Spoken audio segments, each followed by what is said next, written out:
Damai sejahtera bagi saudara sekalian. Hari ini sabda firman Tuhan yang kudus akan kembali diperdengarkan bagi kita. Maka oleh karena itu, marilah kita memohon tuntunan kuasa Roh Kudus untuk dapat menerangi hati dan pikiran kita. Kita berdoa, damai sejahtera di bumi dan kemuliaan hanya bagi Allah. Kami bersyukur atas kehidupan yang baru yang Tuhan karuniakan bagi kami. Di saat ini kami mau mendengarkan firman-Mu yang kudus. Maka cahaya kebenaran firman-Mu kiranya menerangi hati dan pikiran kami manusia yang lemah dan berdosa ini. Di dalam nama Tuhan kami Yesus Kristus. Amin. Saudara-saudara yang dikasihi Tuhan Yesus dimanapun kita berada,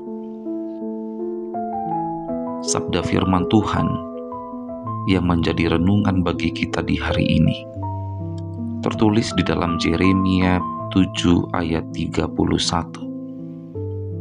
Yeremia 7 ayat 31. Mereka telah mendirikan bukit pengorbanan yang bernama Tofet di lembah Ben Hinnom untuk membakar anak-anaknya laki-laki dan perempuan.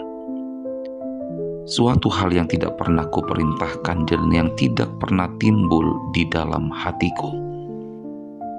Amin. Demikianlah sabda firman Tuhan. Berbahagialah orang yang mendengar dan melakukan firman Tuhan.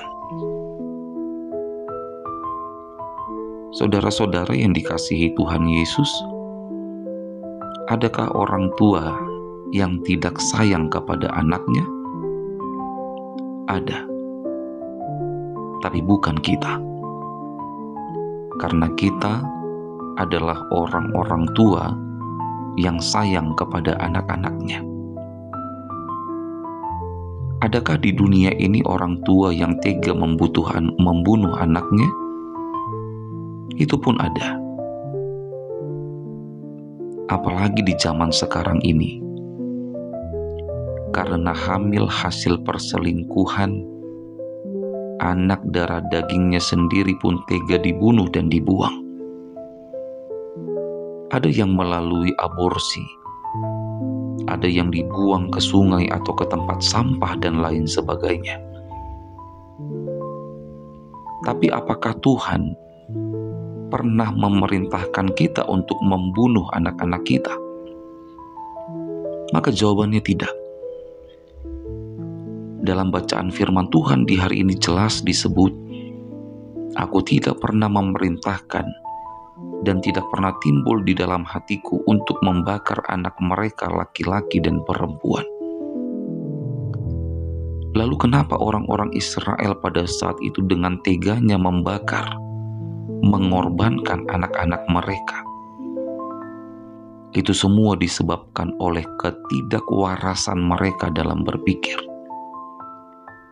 Penyembahan-penyembahan berhala membuat mata nurani mereka menjadi tertutup. Saudara-saudara yang dikasihi Tuhan Yesus, dalam hidup ini, mari jaga selalu kewarasan berpikir.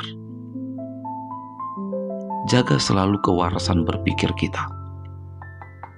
Karena sekarang ini semakin banyak manusia yang tidak lagi bisa menjaga kewarasannya dalam berpikir. Perilaku manusia di zaman sekarang ini semakin banyak yang aneh-aneh. Apakah ini tanda-tanda akhir zaman? Yang pasti, tanda-tanda itu sudah dan akan terus berlangsung sampai pada kesudahannya.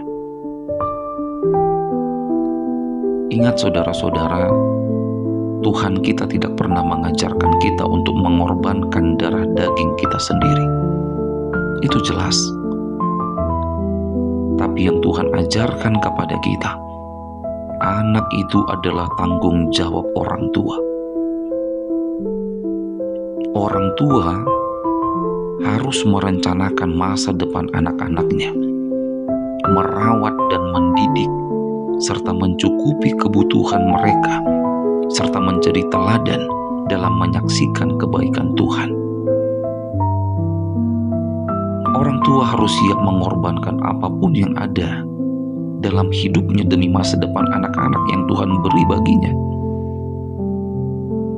Jangan sampai Tuhan marah kepada kita karena tidak bisa melindungi anak-anak kita, sama seperti yang Tuhan lakukan kepada orang Israel pada saat itu. Mayat-mayat bangsa ini akan menjadi makanan burung-burung di udara, serta binatang-binatang di bumi. Di kota-kota Yehuda akan kuhentikan suara kegirangan dan sukacita. Demikianlah perkataan Tuhan. Oleh karena itu, saudara-saudara yang dikasihi Tuhan Yesus, jaga selalu kewarasan berpikir kita, dan jaga selalu iman kita hanya kepada Tuhan. Karena hanya Dialah yang dapat menuntun kita untuk tetap berjalan di jalan yang benar. Dan hanya Tuhan Allah saja yang dapat menjaga kewarasan berpikir kita dalam menjalani hidup ini. Amin. Selamat beraktivitas, tetap semangat menjalani hidup, dan jangan lupa untuk selalu bahagia. Kita berdoa. Terpujilah Engkau Tuhan Allah Bapa kami yang di sorga. Karena kebaikan-Mu, kami masih boleh mendengarkan sebahagian dari firman-Mu di hari ini. Firman-Mu adalah sumber pengajaran dan kekuatan bagi kami.